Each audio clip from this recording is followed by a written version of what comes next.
Yo, what's happening? This is Late Night CJ, and we back at it once again. Now, I was almost hesitant to really speak on this because I felt there was no real way to address it without being confrontational. And in this series that I started called The Deeper Dive, I want to give an intellectual perspective on it and not just, oh, my mama violation. I want to get like, this is where you go to see my other side, my more cerebral, more intellectual. Dang, I sound like I'm glazing myself, whatever. But this is where I can get my true thoughts out without it being just jokes. Stephen A. Smith, what happened, brother? Now, to give y'all a little backstory, there used to be this sportscaster named Stuart Scott. Unfortunately, RIP to him, he died of cancer, right? Cancer has taken a lot of people. That's neither here nor there. Stuart Scott was black representation on TV, if I can say that. He brought the black barbershop to the big screen. Jameer Nelson was as cool as the other side of the pillow. Michael is butter because he's on a roll. Don't write in anybody else's voice. Tell your stories in your voice how you say it. JT, can I get a witness from the congregation? It wasn't just black culture. Stu did a great job of being able to connect with so many different people. Before him, it was today Magic Johnson scored 30 points and 12 assists as the Lakers go on to beat the Philadelphia 76ers. He brought the woo, look at the no look at him, look at that, and that's how we talked. And just like that, his candle was blew out and there was a void. Enter Stephen A. Smith, Hollis, Queens, HBCU, talk that talk. We felt like, okay, we didn't lose, we still keeping it moving. We supported you. Stephen A. Smith, what happened to you? You brought the same flavor and flair, to an extent, a little bit more intellectual, but to an extent you brought the barbershop to the TV. We were able to see ourselves on TV. We felt represented. Black people are some of the most invisible people to society. So for us to see ourselves on TV, it felt good. And we supported you. What happened to you, Stephen? You was on there with Cold Pizza, then it got to First Take, and you was on there with Skip Bayless. He looked like them, he talked like them, he analyzes and criticizes us like them, and you was on there every day, 5 days a week, first thing in the morning, talking reckless, loud, in their face. Are you crazy? The unmitigated gall, the temerity, all of that. We was like, yeah, I don't even know what he's talking about, but it sounds important. Every day we felt like you represented us against them. What happened to you, Stephen? Then you go on after years. You can't keep a host, but you keep this revolving, this merry-go-round of brothers on there. You got Cam Newton, you had Shannon Sharp, Ryan Clark, Kendrick Perkins, Monica McNutt, Kimberly, the baby with the J's. You keep them all going around there and they go in and out to lend you clout because now you wanna go to the big house, boss? You wanna sit inside. You starting to look like Steven from a movie. Right there. But I'm not going to insult you, sir.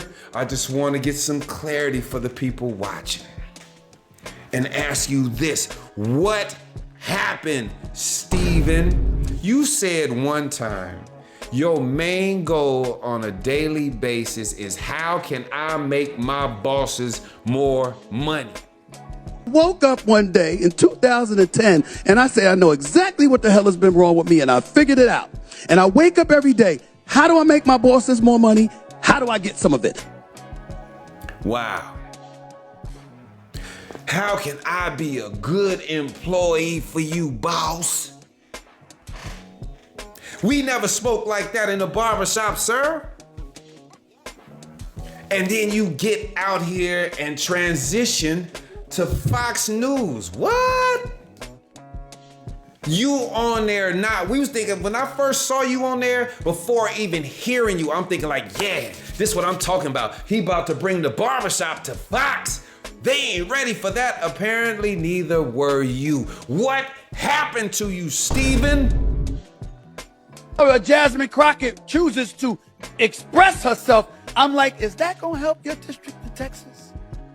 Aren't you there to find a way to get stuff done, as opposed to just being an impediment to what Trump wants? How much work goes into that? I'm just gonna go off about Trump, cuss him out every chance I get, say the most derogatory, incendiary things imaginable, and that's my day's work. That ain't work. Work is saying, that's the man in power. I know what his agenda is. I'm not exactly in a position to stop him, since the Republicans have the Senate and the House. But maybe if I'm willing to work with this man, I might get something out of it for my constituency. Because like Joe Manchin said, he's there to represent, or was there for 15 years to represent, the people of West Virginia. She's supposed to be there to represent the people of Texas. I don't know, maybe that just sounds ignorant because it's so simple. But it ain't that damn complicated. We make it complicated.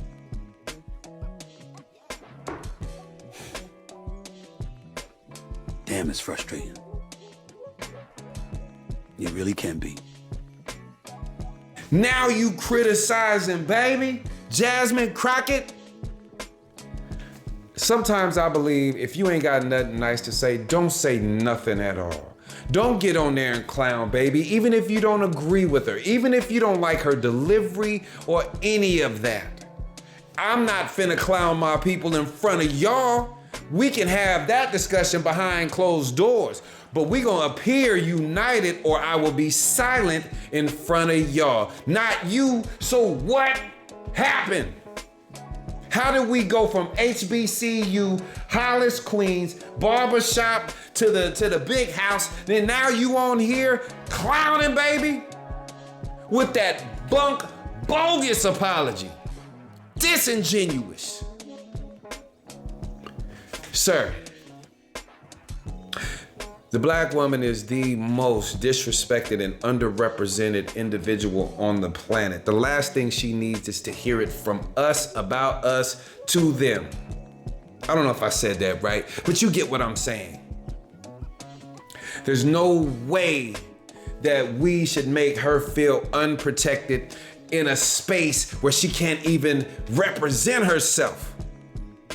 And then you go on there as a representative, finger quotes, and do that. What happened to you, Steven? Sir, this ain't even me trying to clown you. This is man advice. Because apparently somebody didn't sit you down and tell you that, man, when you go out here, you don't just represent you, you represent us, whether you like it or not. But we always, our people, we got an open door policy. Sir, if you want to come back, I'm willing to listen. If you willing to redeem yourself, not for me, for you, I'm willing to listen. But where you at right now, homie, you about to be on an island, writing on a volleyball in blood. Because you are definitely about to be cast away. But this is Late Night CJ. Like, comment, subscribe, tell a friend, tell him, because the question still remains. What happened to you, Steven? 100. And you might want to just go ahead and clean that off. I'm just saying.